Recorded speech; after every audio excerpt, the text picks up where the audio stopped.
بسم الله الرحمن الرحیم۔ مسجد الاقصی کی اسلامی تاریخ۔ مسجد اقصی اپنی منفرد اور بھرپور تاریخ کی وجہ سے پوری امت مسلمہ کے دلوں میں ایک خاص مقام رکھتی ہے، کیونکہ یہ عبادت گاہ کے طور پر بہت سے پیغمبروں کی زندگیوں کے ساتھ بہت گہرا تعلق ہے۔ مسجد کے طور پر خصوصی حیثیت جس میں سفر کی سفارش کی جاتی ہے اور جس میں ثواب بڑھایا جاتا ہے۔ یہ ایک خاص اور بابرکت مسجد ہے جس میں 1,44,000 مربع میٹر سائز یروشلم کے پرانے شہر کے پورے رقبے کا تقریباً 1/6 حصہ شامل ہے اور 5 لاکھ نمازیوں کے علاقے میں رہنے کی گنجائش ہے۔ انشاءاللہ ذیل میں ہم مسجد اقصی کی تاریخ کا ایک بہت ہی مختصر خلاصہ پیش کریں گے۔ معلومات کو 3 حصوں میں تقسیم کریں گے۔ 1، حضرت آدم علیہ السلام سے لے کر حضرت محمد صلی اللہ علیہ وسلم تک۔ 2، پیغمبر اکرم سواد سے 1917 تک، اور 3 کہ 1917 سے آج تک۔ برا کرم نوٹ کریں، تاریخ کے مزید تفصیلی تجزیے کے لیے پیغمبرانہ مشنوں اور تورات، بائبل اور قرآن میں بیان کردہ یروشلم کی اہمیت کے تقابلی مطالعہ کے لیے ہم آن لائن کتاب ٹرانسڈن یروشلم کی سختی سے سفارش کریں گے۔ یہ بصیرت انگیز ہے اور ایک یہودی نے اسلام قبول کر کے لکھا ہے۔ کتاب www.trans.com پر مفت حاصل کی جا سکتی ہے۔ ہمیں www.lowestislam.com تجویز کرنے میں بھی خوشی ہے۔ 1، حضرت آدم علیہ السلام سے لے کر حضرت محمد صلی اللہ علیہ وسلم تک۔ مسجد اقصی اسلام میں قبلہ اول تھی اور یہ پیغمبر اسلام کے لیے ایک اہم عبادت گاہ رہی ہے۔ یہ مکہ مکرمہ میں مسجد الحرام کے 40 سال بعد تعمیر کیا گیا تھا۔ مسجد اقصی کی تعمیر کس نے کی تھی، اس میں علماء کے درمیان اختلاف ہے۔ بعض علماء اور مورخین کا موقف ہے کہ مسجد اقصی کو حضرت آدم علیہ السلام نے تعمیر کیا تھا، اور بعض کا خیال ہے کہ اسے حضرت ابراہیم علیہ السلام نے تعمیر کیا تھا۔ جیسے کہ اسلام کی تاریخ میں اس کی کئی بار دوبارہ تعمیر، تزئین و آرائش اور توسیع بھی کی گئی ہے۔ یہ حضرت ابراہیم علیہ السلام کے زمانے میں اور ان کے بیٹے حضرت اسحاق علیہ السلام اور پوتے حضرت یعقوب علیہ السلام کے لیے ایک مشہور عبادت گاہ تھی۔ جب حضرت یعقوب علیہ السلام کے بیٹے حضرت یوسف علیہ السلام مصر میں اقتدار کے منصب پر فائز ہوئے تو انہوں نے اپنے خاندان سے کہا کہ وہ ان کے ساتھ شامل ہو جائیں اور فلسطین کو گھیرے ہوئے غربت سے بچ جائیں۔ بائبل کے ذرائع کا دعویٰ ہے کہ اس میں ان کے والد حضرت یعقوب علیہ السلام سے اور حضرت یوسف کے بہن بھائی اور ان کے بچے کتاب پیدائش شامل تھے، اور یہ کہ تمام اللہ عالم میں 33 تھے۔ اس وقت چونکہ مسجد اقصی، جس کا اس وقت بیت یا خانہ خدا کا نام تھا، کی دیکھ بھال کرنے والا حضرت یعقوب علیہ السلام کی اولاد میں سے کوئی نہیں بچا تھا، اس لیے اس مبارک جگہ کی دیکھ بھال ان کے سپرد کر دی گئی۔ اس سرزمین کی مقامی آبادی، جو حضرت ابراہیم علیہ السلام کے پیروکار بھی تھے، فلسطینی بنی اسرائیل جو اپنی مرضی سے بہتر مادی زندگی کی تلاش میں مصر چلے گئے تھے، وہ تقریباً 4 صدیوں تک وہاں رہے اور مصریوں کے غلام بن گئے۔ یہ غلامی اسی وقت ختم ہوئی جب حضرت موسیٰ علیہ السلام نے اللہ کے حکم سے انہیں فرعون سے آزاد کیا۔ تاہم بنی اسرائیل نے فلسطین واپسی کے اللہ کے احکامات کو ٹھکرا دیا اور اس طرح انہیں 40 سال تک صحرائے سینا میں رہنے اور گھومنے کا حکم دیا گیا۔ یہ اس وقت ختم ہوا جب ایک نئی نسل نے جنم لیا جس میں حضرت داؤد علیہ السلام شامل تھے، جنہوں نے اپنی نسل کے مومنین کو فلسطین لے گئے۔ حضرت داؤد علیہ السلام نے فلسطین کے ایک حصے میں اپنی سلطنت قائم کی اور یروشلم کو کنٹرول کیا۔ ان کے بیٹے حضرت سلیمان علیہ السلام نے مقامی آبادی کی مدد سے مسجد اقصی کو دوبارہ تعمیر کروایا اور اس کے ساتھ ہی حکمران کا محل تعمیر کیا۔ حضرت سلیمان علیہ السلام کی وفات کے بعد ان کے 2 بیٹوں نے ان کی سلطنت کو آپس میں تقسیم کر لیا اور ہر ایک کا اپنا دارالحکومت تھا۔ یہ سلطنتیں بہت مختصر مدت کے لیے موجود تھیں، تقریباً 200 سال۔ اس خاندان میں یروشلم کے آخری بادشاہ کو 586/587 قبل مسیح میں تخت سے ہٹا دیا گیا جب اس نے بابلیوں کے خلاف مزاحمت کرنے کی کوشش کی۔ بادشاہ نبوکدنضار کی قیادت میں لیکن ایک اپاہج کی وجہ سے ناکام رہا۔ محاصرہ جسے بابلیوں نے شہر پر رکھا تھا۔ بابلیوں کے یروشلم پر قبضہ کرنے کے کچھ ہی عرصے بعد مسجد اقصی کو دوبارہ تباہ کر دیا گیا۔ فارسیوں نے بابلیوں کا تختہ الٹ دیا۔ اس دوران مسجد اقصی کو عبادت گاہ کے طور پر دوبارہ تعمیر کرنے کی کوششوں کی تجدید کی گئی، لیکن اس کے بعد کے عرصے میں متعدد بار ملکیت میں ہاتھ بدلے اور مسجد اقصی کو دوبارہ تعمیر کیا گیا اور پھر دوبارہ تباہ کر دیا گیا۔ شہر میں بغاوت کے بعد 70 عید میں رومیوں کی طرف سے ایک صدی 315-325 عیسوی تک جب رومی شہنشاہ قسطنطین نے عیسائیت اختیار کر لی، رومیوں اور ان کی سرزمین پر رہنے والے لوگوں بشمول یہودی نے مسجد اقصی کا کوئی احترام نہیں کیا اور نہ ہی اسے حرمت اور عبادت کی جگہ سمجھا۔ مسجد اقصی کی جگہ کو دراصل شہر کے شہریوں کے لیے کچرے کو ٹھکانے لگانے کی جگہ کے طور پر استعمال کیا جا رہا ہے۔ اسی طرح مسجد اقصی اگلے چند سو سال تک قائم رہی، یہاں تک کہ رسول اللہ صلی اللہ علیہ وسلم نے اس مبارک مقام کی روحانیت کو ایک بار پھر زندہ کر دیا اور آپ کے عظیم ساتھی عمر ابن الخطاب رضی اللہ عنہ نے اس شہر کو آزاد کرایا۔ بابلیوں کے یروشلم پر قبضہ کرنے کے کچھ ہی عرصے بعد مسجد اقصی کو دوبارہ تباہ کر دیا گیا۔ فارسیوں نے بابلیوں کا تختہ الٹ دیا۔ اس دوران مسجد اقصی کو عبادت گاہ کے طور پر دوبارہ تعمیر کرنے کی کوششوں کی تجدید کی گئی، لیکن اس کے بعد کے عرصے میں متعدد بار ملکیت میں ہاتھ بدلے اور مسجد اقصی کو دوبارہ تعمیر کیا گیا اور پھر دوبارہ تباہ کر دیا گیا۔ شہر میں بغاوت کے بعد 70 عید میں رومیوں کی طرف سے ایک صدی 315-325 عیسوی تک جب رومی شہنشاہ قسطنطین نے عیسائیت اختیار کر لی، رومیوں اور ان کی سرزمین پر رہنے والے لوگوں بشمول یہودی نے مسجد اقصی کا کوئی احترام نہیں کیا اور نہ ہی اسے حرمت اور عبادت کی جگہ سمجھا۔ مسجد اقصی کی جگہ کو دراصل شہر کے شہریوں کے لیے کچرے کو ٹھکانے لگانے کی جگہ کے طور پر استعمال کیا جا رہا ہے۔ اسی طرح مسجد اقصی اگلے چند سو سال تک قائم رہی، یہاں تک کہ رسول اللہ صلی اللہ علیہ وسلم نے اس مبارک مقام کی روحانیت کو ایک بار پھر زندہ کر دیا اور آپ کے عظیم ساتھی عمر ابن الخطاب رضی اللہ عنہ نے اس شہر کو آزاد کرایا۔ دور حضرت محمد صلی اللہ علیہ وسلم سے 1917 تک مسجد اقصی کئی وجوہات کی بنا پر پیغمبر اسلام اسود کی زندگی میں ایک بہت ہی منفرد مقام رکھتی تھی۔ سب سے پہلے، جیسا کہ مسجد اقصی اپنے بہت سے ساتھی انبیاء علیہم السلام کی زندگیوں میں مرکزی حیثیت رکھتی تھی جن کے ساتھ ان کا ایک غیر معمولی رشتہ تھا، جیسا کہ اسلام جو پیغمبر محمد صلی اللہ علیہ وسلم نے سکھایا ہے سے ایک تسلسل، تکمیل اور کمال ہے۔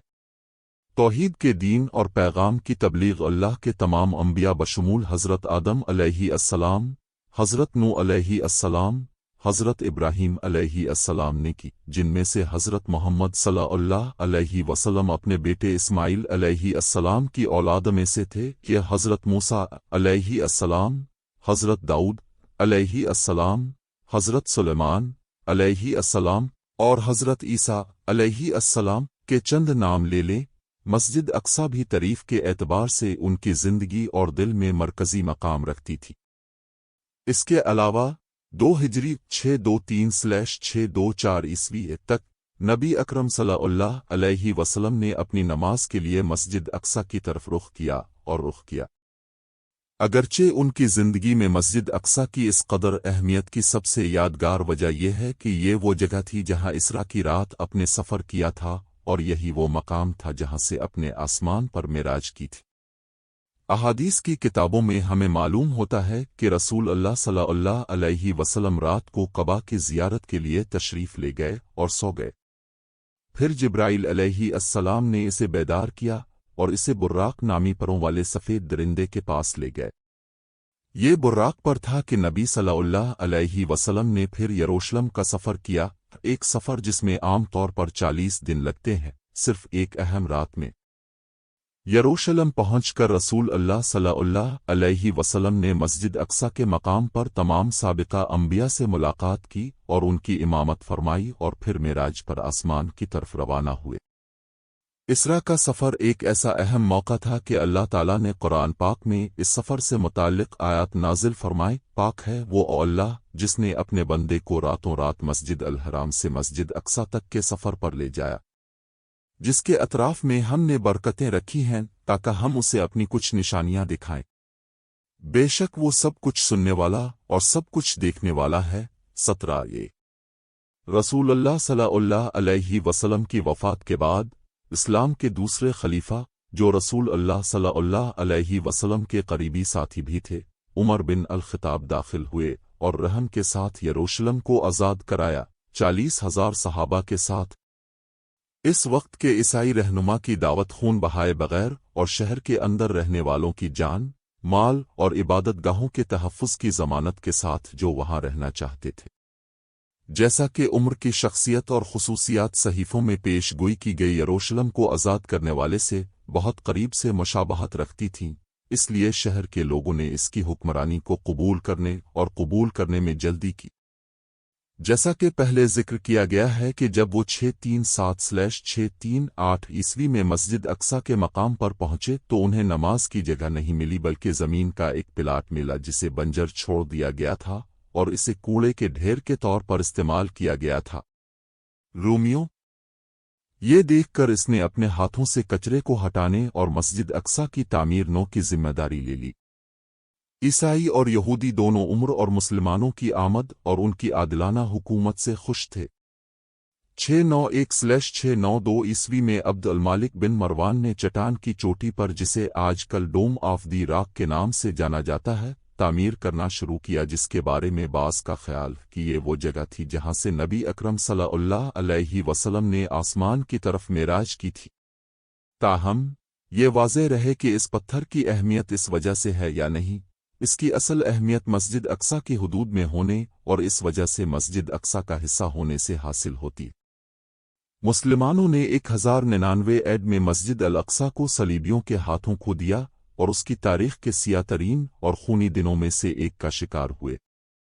یروشلم پہنچنے پر صلیبیوں نے اعلان کیا کہ وہ کسی بھی قیدی کو نہیں لیں گے، جس کے نتیجے میں مسلمانوں کا ایک بڑا حصہ پناہ حاصل کرنے کے لیے مسجد اقصی کی طرف بھاگ رہا ہے۔ مسلمانوں نے 1099 عیڈ میں مسجد الاقصی کو صلیبیوں کے ہاتھوں کھو دیا اور اس کی تاریخ کے سیاہ ترین اور خونی دنوں میں سے ایک کا شکار ہوئے۔ یروشلم پہنچنے پر صلیبیوں نے اعلان کیا کہ وہ کسی بھی قیدی کو نہیں لیں گے، جس کے نتیجے میں مسلمانوں کا ایک بڑا حصہ پناہ حاصل کرنے کے لیے مسجد اقصی کی طرف بھاگ رہا ہے۔ صلیبی بعد میں مسجد مبارک میں داخل ہوئے اور اندر ہزاروں مسلمانوں کا قتل عام کیا۔ اس کے بعد مسجد اقصی کو ایک محل میں تبدیل کر دیا گیا اور 1187 میں عظیم رہنما صلاح الدین ایوبی کی قیادت میں مسلمانوں نے اسے دوبارہ حاصل کرنے میں 88 سال لگ گئے۔ یروشلم اور مسجد اقصی پر ان کا دوبارہ حصول عمر ابن الخطاب کی 5 صدیاں قبل کی آزادی کی یاد دلاتا تھا، اور یہ صرف ایک نسل قبل صلیبیوں کے اقدامات کے بالکل برعکس تھا۔ عمر ابن الخطاب کی طرح صلاح الدین ایوبی نے شہریوں یا فوجیوں کے قتل عام کی اجازت نہیں دی، اور مسجد اقصی پر دوبارہ قبضہ کرنے کے بعد اس نے اپنے ہاتھوں سے بابرکت سرزمین کو صاف کرنے کے لیے استعمال کیا اور مسجد میں عرق گلاب کا مشہور طریقے سے چھڑکاؤ کیا۔ مسلمانوں نے ایک بار پھر یروشلم اور مسجد اقصی پر ایک اہم مدت تک بلا روک ٹوک کنٹرول حاصل کیا، تقریباً 8 صدیوں، اور ان کی حکمرانی امن، انصاف اور خوشحالی کی خاصیت تھی۔ مسجد اقصی علماء کے ساتھ علم کا ایک عظیم مرکز بن گئی۔ پوری دنیا سے اس کے بابرکت حدود میں مطالعہ اور پڑھانے کے لیے سفر کرتے ہیں۔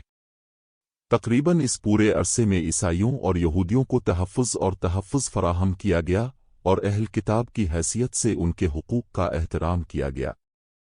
1917 سے آج تک خلافت عثمانیہ کے دوران متعدد صدیوں تک یروشلم شہر اور مسجد الاقصی کو عزت و وقار کے ساتھ محفوظ رکھا گیا۔ اس شہر کے انتظام کے انچارج مسلمان تھے، لیکن اسلامی قانون اور عثمانی باجرہ کے نظام کے مطابق انہوں نے یہ سہولت فراہم کی۔ یہودی اور عیسائی اقلیتوں کے لیے مذہبی آزادی اور تحفظ۔ تاہم یہ سب کچھ اس وقت بدل گیا جب یورپ میں صہیونی تحریک مسلم فلسطینی سرزمین پر ایک یہودی ریاست کے قیام کے مقصد سے ابھری۔ یہ صہیونی تحریک جسے انگریزوں کی حمایت حاصل تھی، پہلی جنگ عظیم میں اس وقت مزید تقویت ملی جب انگریزوں نے یروشلم پر قبضہ کر کے 8 صدیوں پر محیط مسلم حکمرانی کا خاتمہ کیا۔ 1917 میں فلسطین پہنچنے پر انہیں ایک ایسی سرزمین ملی جس کی آبادی 90% تھی اور 56,000 سے کم یہودی آباد تھے، جن میں سے صرف 5% مقامی فلسطینی یہودی تھے، جن میں اکثریت ان لوگوں کی تھی جو حالیہ دہائیوں میں یورپی ظلم و ستم سے بھاگے تھے۔ انگریزوں نے اس عرصے میں مسلمانوں کو مسجد الحرام پر کنٹرول کی اجازت دی۔ یروشلم پر برطانوی قبضے کے 5 سال بعد مسجد اقصی میں 20ویں صدی کا پہلا بحالی کا کام ہوا، اور چند سال بعد 1924 میں ٹرانس آرڈن نے مسجد اقصی کی نگہبانی سنبھالی۔ 1947 میں برطانیہ کی طرف سے فلسطین کا مسئلہ اقوام متحدہ کے پاس جانے سے پہلے یہودیوں کے پاس فلسطین کی کل اراضی کا 6% سے بھی کم حصہ تھا۔ اسی وجہ سے جب اقوام متحدہ کی جنرل اسمبلی نے تجویز پیش کی کہ یہ اقوام متحدہ کے چارٹر کے مطابق ان کی اہلیت سے باہر ہونے کے باوجود ایک یہودی ریاست ہے جو فلسطینی اراضی کے 4% پر مشتمل ہوگی، مقامی فلسطینیوں نے اس تجویز کو مسترد کر دیا۔ 1948 میں صہیونیوں کی طرف سے ایک جنگ اور بے شمار قتل عام اور مظالم کے بعد یہودیوں نے فلسطینی سرزمین کے 78% پر اسرائیل قائم کیا اور تقریباً 85% یروشلم پر قبضہ کر لیا۔ اردنی عرب لشکر نے مغربی کنارے کا کنٹرول سنبھال لیا، بشمول یروشلم کے مشرقی حصے کا 11% جو پرانے شہر اور مسجد اقصی کو گھیرے ہوئے۔ 1967 میں مزید جنگ کے بعد اسرائیل نے مشرقی یروشلم پر غیر قانونی طور پر قبضہ کر لیا اور یروشلم کو اسرائیل کا حصہ بنانے کا دعویٰ کیا۔ یہ حرکت تھی اور اب بھی بین الاقوامی برادری کی طرف سے اس کی مخالفت اور غیر تسلیم شدہ ہے۔ یروشلم پر اس کے قبضے اور اس کے بعد ہونے والے مظاہروں کے بعد یہودی حکام نے فوری طور پر مسجد الاقصی کو مسلمانوں کے کنٹرول میں واپس کر دیا۔ اہم اسرائیلی شخصیات کی طرف سے مسجد الاقصی میں یہودیوں کی نماز قائم کرنے کی کوششوں اور اس کے بعد ہونے والے مظاہروں کے بعد مسجد الاقصی میں یہودیوں کی نماز پر پابندی کا قانون منظور کیا گیا۔ اس فیصلے کا مطلب یہ بھی تھا کہ یہودی اور غیر ملکی سیاح صرف مغرب کے دروازے سے ہی مسجد اقصی میں داخل ہو سکتے ہیں۔ تاہم 1967 کے بعد سے بہت سے اسرائیلی حکام نے یہودیوں کو مسجد الاقصی کی جگہ پر عبادت کرنے کی اجازت دینے کے احکام منظور کیے ہیں، اور بہت سی تنظیمیں اسرائیلی حکام سے مسجد الاقصی کی مقدس سرزمین پر یہودیوں کی عبادت گاہ کی تعمیر نو کا عمل شروع کرنے کے لیے لابنگ کر رہی ہے۔ 1969 میں ایک صہیونی انتہا پسند کی طرف سے لگائی گئی آگ نے صلاح الدین ایوبی کے نصب کردہ منبر کو تباہ کر دیا۔ منبر کو دنیا کا سب سے خوبصورت تصور کیا جاتا تھا اور اسے دیودار اور دیگر لکڑی کے 10,000 سے زیادہ آپس میں جڑے ہوئے ٹکڑوں، آئیوری اور مدر آف پرل کے بغیر کسی گوند کیل کے بغیر چسپاں کیا گیا تھا۔ آگ سے ہونے والے زیادہ تر نقصان کی مرمت میں 20 سال سے زیادہ کا عرصہ لگا، کیونکہ اسرائیلیوں نے مناسب وسائل کو اندر جانے کی اجازت نہیں دی۔ مسجد اقصی 1987 میں غزہ میں ایک چوکی پر قطار میں کھڑے 4 فلسطینیوں کو قتل کر دیا گیا، جس نے پہلی انتفاضہ کو جنم دیا۔ انتفاضہ کا لفظی مطلب ہے ہلانا، اور فلسطین اور مسجد الاقصی کو اسرائیلی جبر سے آزاد کرنے کے معنی میں استعمال کیا جاتا ہے۔ 2000 میں ایریل شیرون نے 1000 سے زیادہ سیکیورٹی گارڈز اور پولیس کے ساتھ مسجد اقصی پر مارچ کیا۔ اس نے دوسری فلسطینی انتفاضہ کو جنم دیا۔ اس دورے کے بعد مسجد اقصی میں نماز ادا کرنے کے خواہشمند فلسطینیوں پر پابندیاں عائد کر دی گئیں۔ فلسطینی مردوں، خاص طور پر جن کی عمریں 18-50 سال کے درمیان ہیں، کو مخصوص اوقات میں نماز ادا کرنے پر پابندی کا سامنا کرنا پڑا۔ یہ پابندیاں آج تک برقرار ہیں۔ مارچ 2013 میں آرڈن کے شاہ عبداللہ دوم نے فلسطینی اتھارٹی کے صدر محمود عباس کے ساتھ ایک معاہدے پر دستخط کیے جس میں اس جمود کو برقرار رکھا اور اس بات کا اعادہ کیا کہ آرڈن کا بادشاہ یروشلم میں مقدس مقامات کا سرکاری محافظ ہے اور اسے تمام قانونی کوششیں کرنے کا حق حاصل ہے۔ ان کے تحفظ کے لیے خاص طور پر مسجد اقصی کو نومبر 2013 میں کنیست اسرائیلی پارلیمنٹ میں ایک مسودہ اسرائیلی قانون تجویز کیا گیا تھا جس میں یہودیوں کو مسجد اقصی میں نماز پڑھنے کا حق دیا گیا تھا۔ یہ ترقی قوم پرستوں کی 40 سال کی شدید لابنگ کا نتیجہ ہے جو مسجد الاقصی کو اس کی موجودہ شکل میں تباہ کرنا چاہتے ہیں اور اس کی جگہ یہودیوں کی عبادت گاہ بنانا چاہتے۔ اکتوبر 2014 میں اسرائیلی حکام نے 1967 کے بعد پہلی بار مسجد الاقصی کو بند کر دیا۔ اس کے نتیجے میں پورے فلسطین اور مسلم دنیا میں بڑے پیمانے پر احتجاج ہوا اور اس کے بعد مسجد الاقصی کو دوبارہ کھول دیا گیا۔ آج کے حالات کا خلاصہ: اسرائیل نے منظم طریقے سے زیادہ تر فلسطینیوں کی مسجد الاقصی تک رسائی سے انکار کیا، مسجد الاقصی کے نیچے کھدائی کے کاموں کی اجازت دی ہے جس سے مسجد اقصی کی بنیادوں کو نقصان پہنچا ہے، اور یہودیوں کو مسجد الاقصی میں داخل ہونے کی اجازت دی ہے۔ ایسی مقدس سرزمین کی بے عزتی کے خوف سے یہ روایتی ربی قانون کے خلاف ہونے کے باوجود۔ اس کے علاوہ سپریم مسلم کونسل کی طرف سے متعدد اپیلوں کے باوجود اسرائیل مسجد الاقصی پر مستقل طور پر حفاظتی دستے قائم رکھے ہوئے ہے اور پھر بھی مسجد الاقصی کو نقصان پہنچانے والے صہیونی انتہا پسندوں کو روکنے میں ناکام ہے۔ دلچسپ بات یہ ہے کہ اقوام متحدہ کی سلامتی کونسل نے اسرائیل کے پرانے یروشلم کے الحاق کی مذمت میں 20 سے زائد قراردادیں منظور کی ہیں، اور اسرائیل اپنی تاریخ میں اقوام متحدہ کی طرف سے سب سے زیادہ مذمت کرنے والا ملک رہا ہے۔